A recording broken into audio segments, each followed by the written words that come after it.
আমাদের এখানে লটারি থেকে শুরু করে প্রায় লাখ খানেক টাকা আমরা খরচ করেছি, কারণ আমরা লটারি ধরেছি 500 টাকা দিয়ে, তারপর 3,500 টাকা দিয়ে আমরা রেজিস্ট্রেশন করেছি পরীক্ষার জন্য। তারপর আমাদের মেডিকেল করতেও প্রায় 15,000 টাকা থেকে 20,000 টাকার মতো আমাদের মেডিকেল খরচ গেছে। কারণ হচ্ছে আপনারা জানেন তো যে ঢাকার মধ্যে সরকারি হাসপাতালে কত দালাল ঘুরে।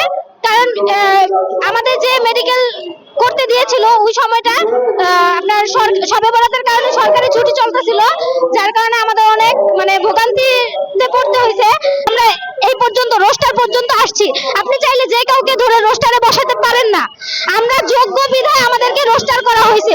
আর রোস্টার মানে কি, আমাদের পরবর্তী ধাপ হচ্ছে আমাদের ভিসা দিবে, আমাদের ফ্লাইট হবে, আমরা কোরিয়াতে যাব।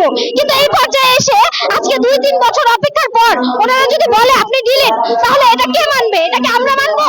এটা কি বয়েসেলের কর্মকর্তারা মানবে? মানবে না। কারণ আপনি জানেন যে আমরা বাংলা